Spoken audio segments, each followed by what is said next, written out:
Reflexão é um fenômeno no qual a luz, ao incidir numa superfície, ela retorna para o meio de origem.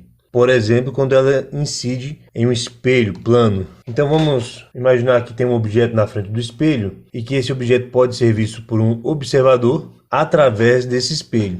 Só é possível que o observador veja esse objeto porque vários raios luminosos são emitidos pelo objeto. Nesse caso, a vela é uma fonte primária. Esses raios atingem o espelho e retornam para o meio de origem, atingindo então os olhos do observador. Dos infinitos raios que saem desse objeto, eu vou desenhar dois, um saindo do topo e outro saindo da base. Um raio que sai do objeto e atinge o espelho, vamos chamar de raio incidente. Esse raio é refletido no olho do observador. Nesse ponto onde ocorre a incidência e a reflexão, nós vamos desenhar uma reta chamada de reta normal. O termo normal indica que essa reta é perpendicular a algo. No caso, a reta normal, ela faz um ângulo de 90 graus com o espelho plano. O ângulo entre o raio incidente e a reta normal eu chamo de ângulo de incidência, e o ângulo entre a reta normal e o raio refletido, ângulo de reflexão. O ângulo de incidência sempre será igual ao ângulo de reflexão. Agora, supondo que saia um raio da parte de baixo da vela e que atinge o olho do observador, ele vai ser refletido dessa forma. Se nós desenharmos uma reta normal nesse ponto, vamos verificar que o ângulo de incidência é igual ao ângulo de reflexão.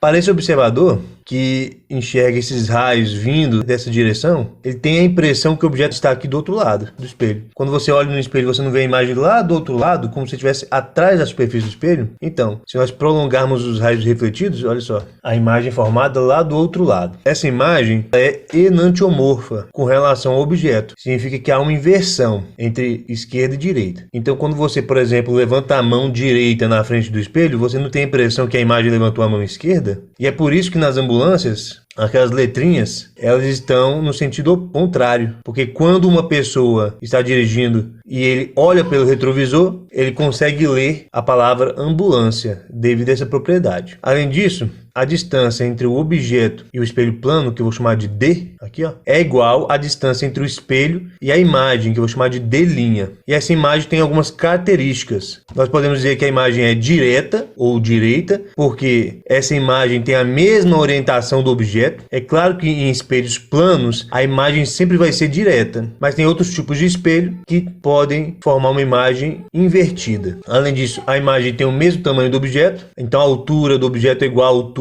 da imagem, e essa imagem é uma imagem virtual, porque ela é formada pelos prolongamentos dos raios refletidos. Em outros espelhos, por exemplo, espelhos esféricos, é possível a formação de imagens reais, e a imagem é real quando a imagem é formada pelos próprios raios de luz, e não pelos prolongamentos.